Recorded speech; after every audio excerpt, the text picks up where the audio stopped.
It is National Donate Life Month. It's observed each year to help raise awareness about organ donation and encourages people to register as an organ, eye, or tissue donor to help save lives. Joining us now is Allison Kubalati, registered nurse at Yale New Haven Children's Hospital NICU in Bridgeport. Allison, it is great to have you with us today. Hi, thank you so much for having me. Of course. Well, for you, National Donate Life Month really hits home. You have a powerful personal story as an organ transplant recipient. Can you tell us about that? Sure. So I was diagnosed with a rare liver disease called PSC, or primary sclerosing cholangitis, when I was 9 years old. I also received a diagnosis of Crohn's disease at that time. I was told then that probably within 10 years I was going to need a liver transplant. And like clockwork, at 19 years old, I went into liver failure and our search for a donor started. Unfortunately, with my liver disease, it doesn't follow the same type of rules that other ones do to be on the organ transplant waiting list. So I was told that I would need to have a live donor. I would probably never get to the top of the deceased donor list. Wow. So our search began, and my family was amongst the first to be tested. My dad, my mom, and my sister were determined ineligible. My brother then got tested and was told that he was going to be the donor. And in April of 2009, they took him into surgery first. And thankfully, they do some testing to make sure that all the vasculature runs the right way and the way that they think. And his didn't. So thankfully, the surgery was stopped and was not the donor. He is okay now. And actually, today is the day he did that for me 16 years ago. He's great now in good health, but he could no longer be my donor. So other family members and friends got tested, and unfortunately, nobody was a match for me.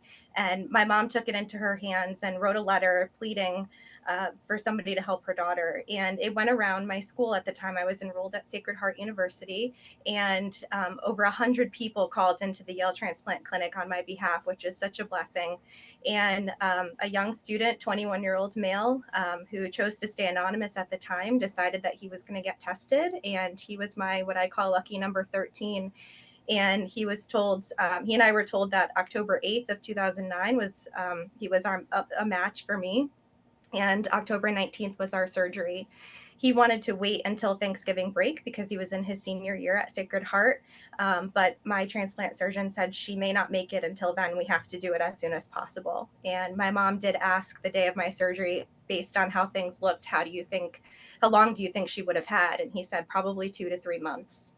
Wow. And I'm not going to say the recovery was easy. It was really rough. I was really sick going into it, but I'm so grateful for my donor. And he did ask to meet me after the surgery, which was amazing. And he's so humble. He often says that, you needed help, so I helped you. And he gave me the gift of life, is what we like to call it in the transplant world. And he truly saved my life. I would not be here today if it was not for him. What a story, Allison. We have less than a minute to go here, but I just want to talk about what are some common misconceptions or donor myths that maybe people might say, oh, I don't want to do that. What would you tell them?